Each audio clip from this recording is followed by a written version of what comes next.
Hello, everybody, and this is the Paul coming at you guys on a weekday, but we have a special reason why because it is spring cleaning mind, body, and soul. Right. All month long, we are going to be talking about how to cleanse our minds, our bodies, and our soul within this new season because as COVID restrictions are lessening, as people are going back out into the world, we have to prepare ourselves for that with our minds, with our bodies, and also with our souls because, the devil going to be trying us. Ain't that right, Dean? The devil going to be trying us.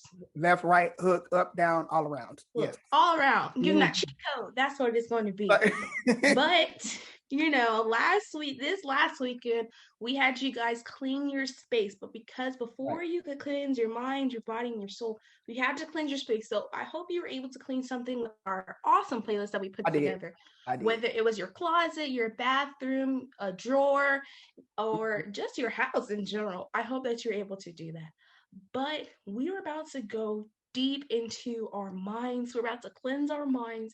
So go ahead and put yourself in that mindset to be open and to be ready to hear some good information because we have an amazing person coming and talking with us today on our mind. So, Dean, who is it? I'm going to tell you who it is. It is Dr. Omi Dobbins. So, Dean, go ahead and bring her into our chat. I get to bring her in. I get to bring her in. All right, here we go. Hello. How are you? Hello. I'm doing well. How are you? We are doing good. Well, I am. I can't say that for Dean. Dean, how are you doing? I'm good. Well, I want you to, before we get into all this, can you please introduce yourself to our lovely audience? Yes, I would be glad to. So I'm Dr. Omi Dobbins. I'm a licensed therapist in Georgia. I'm also a certified school counselor. So during the day, I work as a busy high school counselor. And in the evening and on the weekends, I am running my private practice in Stockbridge, Georgia, where I see private clients from, ages 6, on up to 76. Wow. So, and I cover everything from your typical mental health issues, depression, adjustment issues, anxiety, onto more extreme scenarios concerning maybe PTSD and trauma exposure. So it's a very rewarding experience. I'm glad to be here today. I think, is that an LU behind your head, Dean? Yes, ma'am. That's Liberty University. Yes, ma'am. I'm also an adjunct professor for Liberty University. Oh, really? Oh, cool. Yeah, I've been there for about 6 years. So I do a little bit of this and a little bit of that. I am AME raised. So, it's good to be back home anytime I can come back and serve. Yes, and we appreciate you for coming. We love that. We love that. So we're going to jump right into our questions. Okay. And our first one is, as you know, COVID restrictions are lessening. There's about 48% who are vaccinated. People are going back outside. As the kids or an adult say, some people are trying to have a hot girl summer. So I have a question on how do we prepare ourselves mentally to get back into the workforce, to go back out and be social with a lot of people? Because, we've been separated, we've been isolated. So how do we prepare ourselves mentally to go back out like that? Well, I think the very first thing is that people need to just stay true to self. Make decisions that are honorable to you. If before the pandemic, if you were not a big partier and not going out, don't try to adopt the habit just because things are open now, because you're really not exercising choices that are honorable to you. Make the best use of your time that's spent out. So as they are beginning to integrate more into society and back into the swing of things outside of the home, do things that makes sense to you and that can kill multiple birds with one stone. Try to limit that time out so that you don't overdo it. I think a lot of times we start talking about mental health and extinguishing behavior or picking up new habits. Sometimes people have a tendency to go from one extreme to the other. Right. So like somebody who has a desire to work out, they're going to go from absolutely no working out to hitting it hard 7 days a week. And then they're out there in the sun and they're overdoing it. We want to find that middle ground, that area that brings us kind of, to the middle, to a safe place. And so that's why I say don't overdo it. You want to make sure that when you're going out, you're still exercising some level of caution and restraint. If you feel more comfortable with your mask on and you're in a place where everybody seems to be maskless, honor yourself. Make decisions that make good sense for you and they model what you want your loved ones and those who you're responsible for, such as children, make decisions that they can be proud of. And then the last point I'll say about that is to develop practices that support good coping. So yes, I like that. Coping for one person may be making time to read a good book.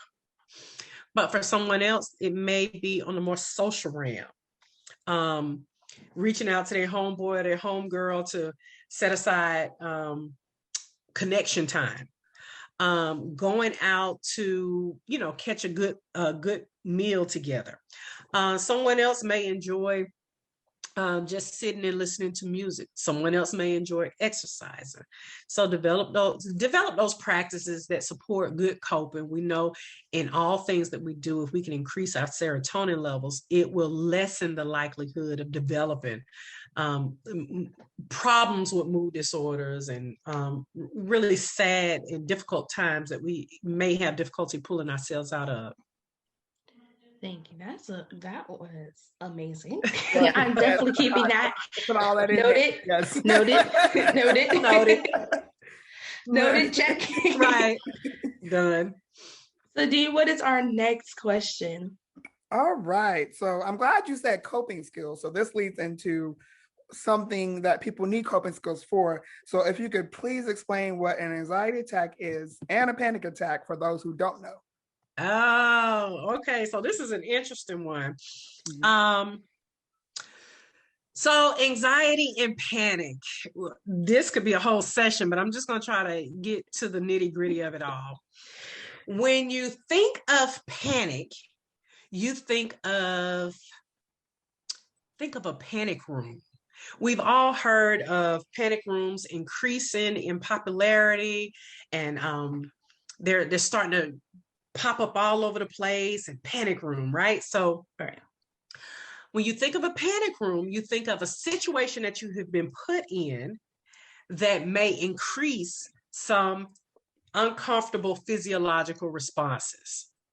That's kind of like what a panic attack is. It's short term, it's dynamic, it hits hard, and it can completely overwhelm a person. A lot of times when you think of a panic attack, you think of a situation that creates angst, and that angst just grows to an extreme level.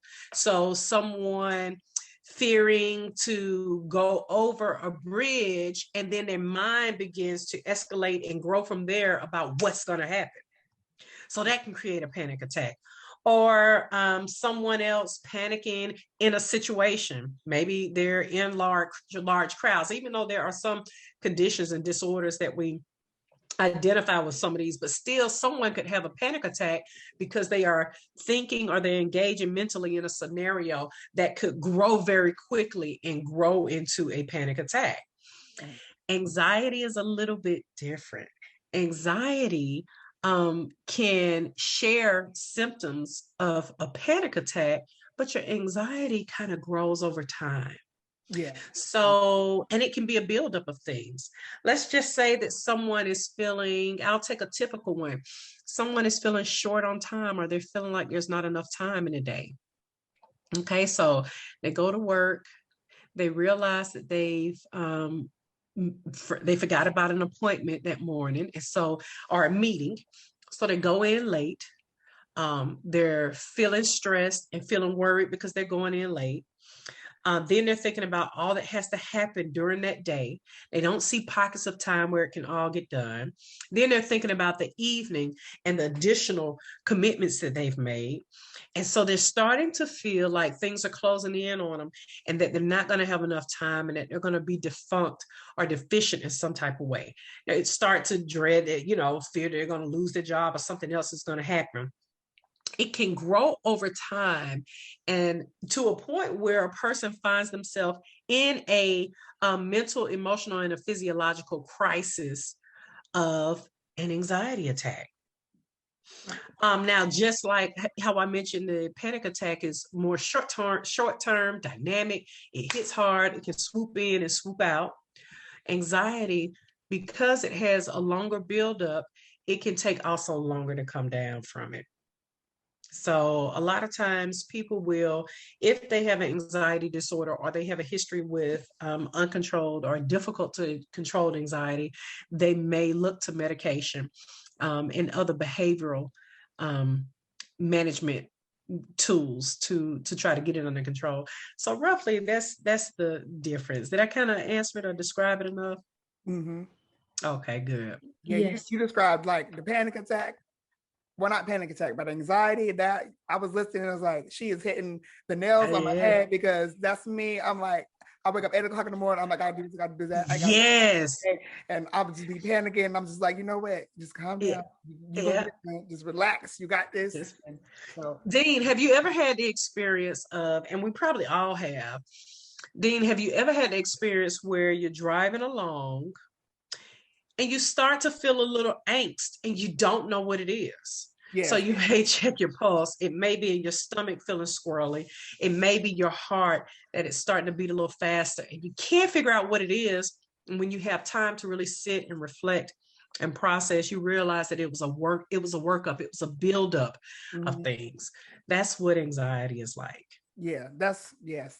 Because sometimes I gotta pull over, I'm like, it's okay. I gotta pray. I'm like, God, I need you to come in because I don't know what this is, but they got to go. Yep. A cornerstone for us, but also a wonderful coping strategy.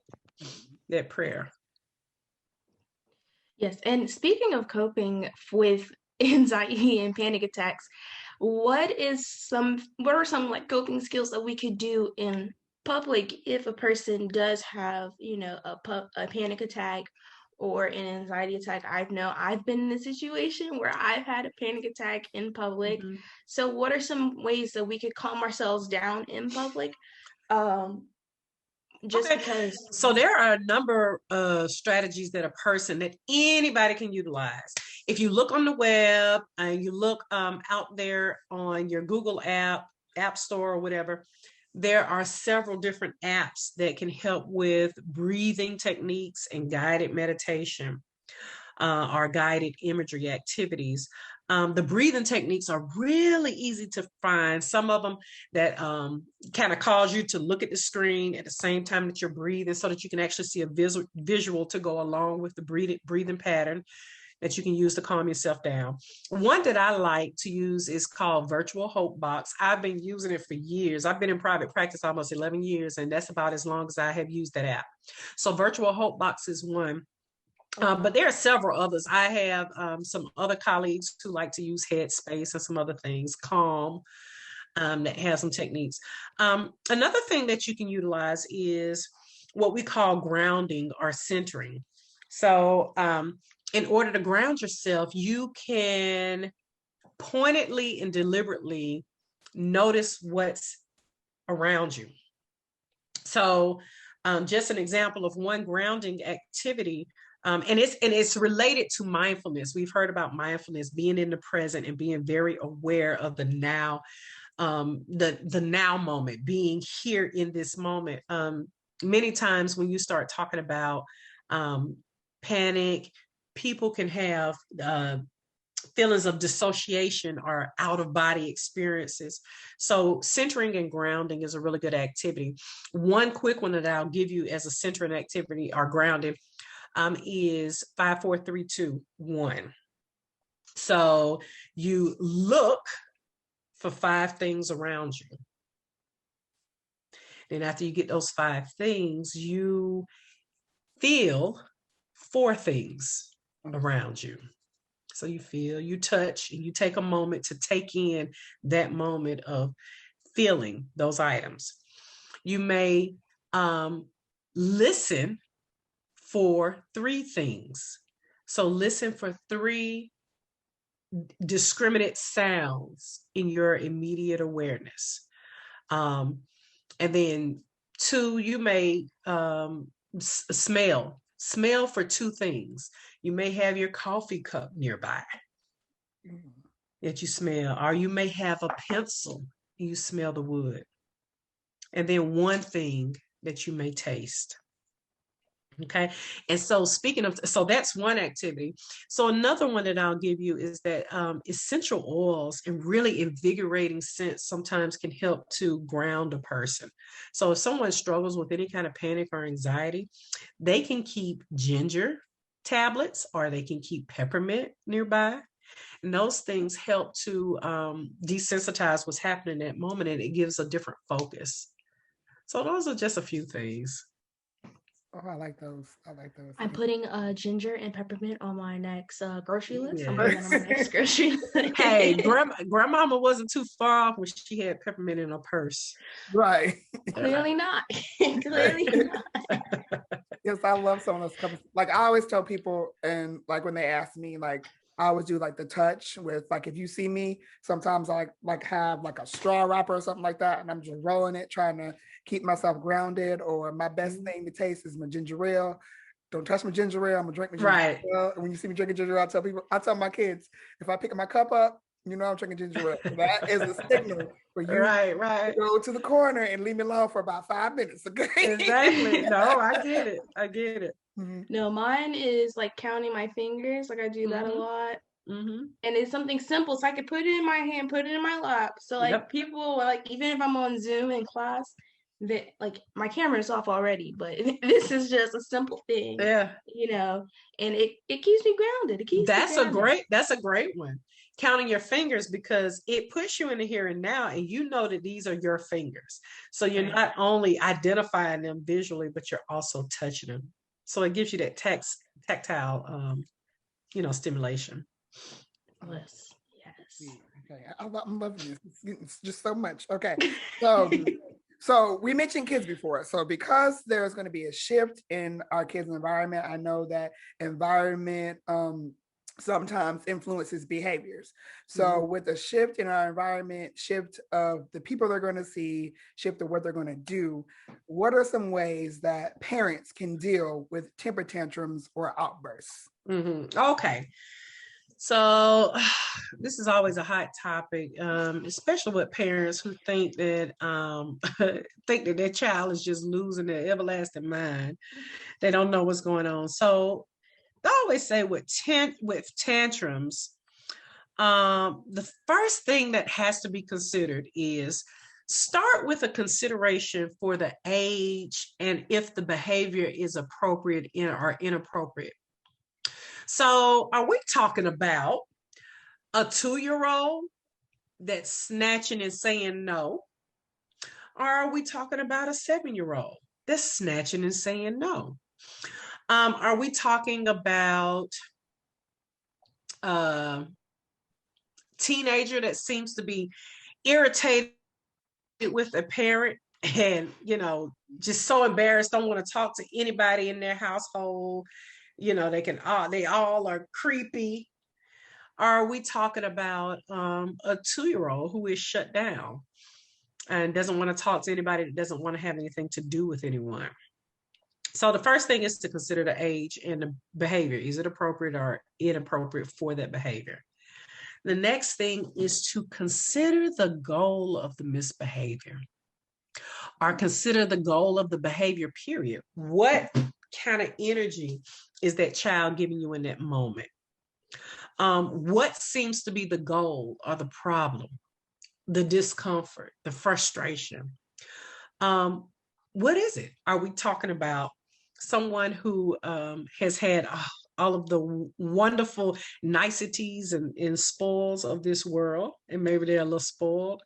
Or are we talking about someone whose frustration seems to be an intense social emotional response to something that should be commonplace, and it shouldn't cause them to feel that much discomfort.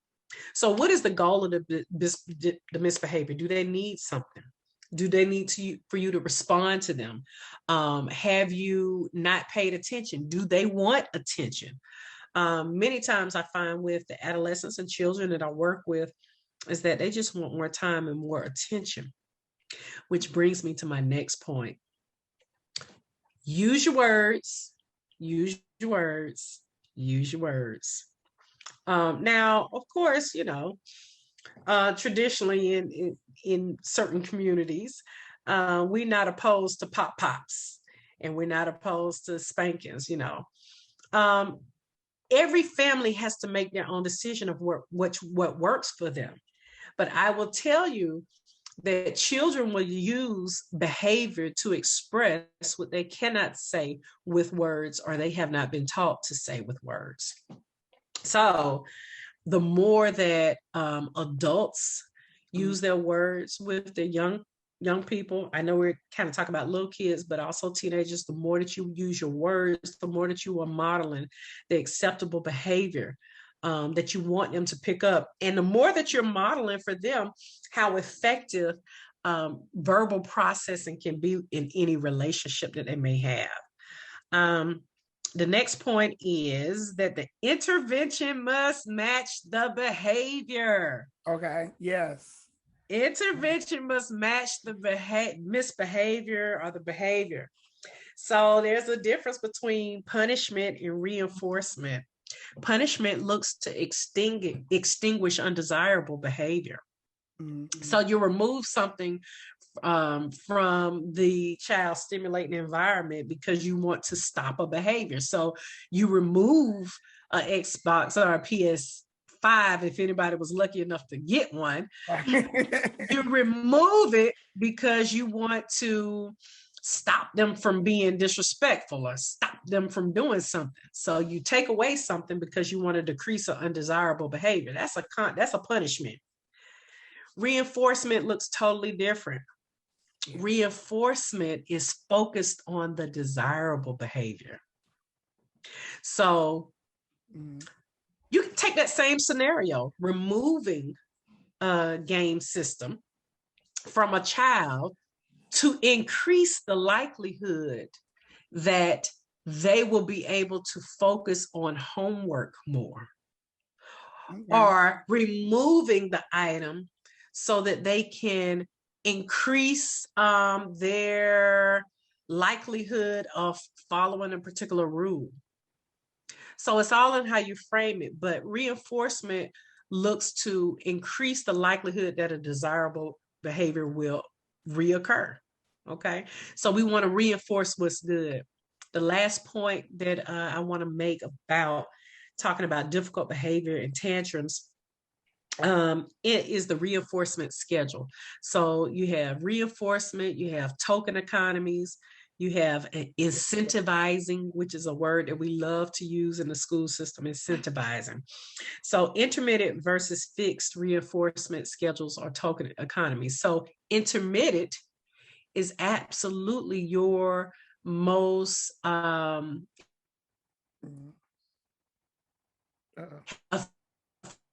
fixed acknowledgement or this support of a desirable behavior occurs. Intermittent is unexpected. Right. So acknowledging when that child has put back all of the shoes and the clothes, as you said, or gathered up their clothes to be washed, or whatever those things are around the house that you're trying to instill in the child, are using their words to express. Right. So unexpectedly or intermittently rewarding that or reinforcing that is the schedule that will be most likely to have it reoccur again. Like that. Oh, yeah. Mm-hmm. I don't know about that, but I'm like, okay, I get it. I out? Dean, you better be taking notes. I hope you're taking notes. What you mean? I'm helping you. Take notes, Dean. This is for your kids. Take notes. Take notes, Dean. Take notes. I reinforce. Hey, I reinforce. You reinforce. You're a reinforcer. I'm not gonna lie, but most of the time I reinforce. Most of the time, I'll say 90% of the time I reinforce, but I'm not opposed to a pop. I only use physical structuring, we'll call it, when there is immediate and immense danger ahead. When I need to get attention because of the seriousness and gravity, then I may do it as an attention getter, but 90% of the time I'm reinforcing. No, that's good. That's good. I know one thing that I do is try to connect and redirect. So I try to connect an emotion that they're feeling right now and talk to them about the emotion that they're feeling and talk to them about how trying to get them to process what's going on in that moment instead of just yelling and screaming, try to connect with them, then try to get them to redirect the behavior. I try to say, hey, if Johnny's angry because somebody took a puzzle piece from him, I'm gonna say, Johnny, why are you angry? He took a puzzle piece from me. What can we say to him, Johnny? Yeah. Don't take my puzzle piece. Did you like that? No, I didn't like that. So tell him you don't like it. I don't like it. All right, now can we have the puzzle piece back? Can I have the puzzle piece back? Get a puzzle piece back, and then the behavior is over. So sometimes, like, especially with other people's children, because I take care of other people's children, you know how they're raised at home. So you have to be very careful with what you do and what you say, because you come to some kids the wrong way, they're gonna pop out back at you. It's always popping, like, don't do that to me. So I had to realize that. Like, you'll be amazed at how children really do love structure. They don't know it and they don't know how to articulate it, but they really do love structure. Why? Because structure helps them to know that they are safe and that they're cared about and they're taken care of. But definitely everything that you said about redirecting and increasing that verbal response. I always, when I'm working with families in therapy, my essential question always is, are you more concerned in this moment, this battle that you're having with your young person, are you more concerned with control or connection? That's a good one. Yeah. What's dominant right now? What's overtaken? Control or connection? I like that. That is some good stuff. That really is some good stuff. So we want to say thank you because we've had an amazing conversation. Yes, we have. I think I have taken notes. I have a grocery list prepared. I'm going now. I bet you Pastor Jay has already put on the list peppermint and ginger. He'll be like, I told you so. I knew it. I already have it. Check the room. I already know that's what it is. And also essential oils. Let me say that. If people like diffusers, get you some essential oils. Oh, Pastor Jay got a whole little cart in there. You would think he is the store. And I'm like, where is all this stuff going? But I digress. Yes. But we want to thank you so much for coming in and talking with us. Yeah. Because it's a new season and we have to be open into accepting and loving and understanding that some people do have some mental issues or health issues. And we had a whole fireside chat about it. And now we're talking about it even more, which I think is amazing because I feel like as a community, we kind of sheltered ourselves. Right. But now we're coming out, we're embracing it and we're loving it. And I want to thank you so much for joining us today. Oh, thank you. It was my pleasure to be here anytime. I really appreciate it. Yes, I'm glad you said anytime because we're actually trying to plan another fireside chat around mental health. So we would definitely be hitting you up to make sure that you are on there. Okay. Yes. All right. I'm there for it. Thank you so much again for joining us. And we hope to see you soon at our next fireside chat. Yes. All right. Bye, guys. And enjoy the rest of your week. Thank you. You as well. Thank you. Well, that was an amazing conversation. Yes, it was. That Yes, it has was. been an amazing conversation. I don't know about you, Dean, but like I said before, I've already got my list. I'm I know, right? prepared. I'm What gonna about rewatch the you? video and make a list because I ain't made no list. I was so interested in what she was saying, I couldn't write nothing down. But I'm gonna go rewatch it. So if you're watching this, rewind, and watch it again. There you go. Rewind and watch it again. This is just the beginning, you guys. Like I Yes. said, it's going to be like this all month long. We're going to have another amazing conversation coming up later this week about our body. And then the week after that, we're having our soul fireside chat. How to get closer to God in this new Yes. season. You do not want to miss it. But that is all that we have for you guys today. I want to thank me and Dean want to thank Dr. Omi Dobbins once Yes, she did an again for incredible coming. job. She did that thing. She did it. She did Mhm. it. So thank you once again, Dr. Omi Dobbins. And it's been real. I am Joyce. I'm And Dean. this has been a special episode of The The Call. call.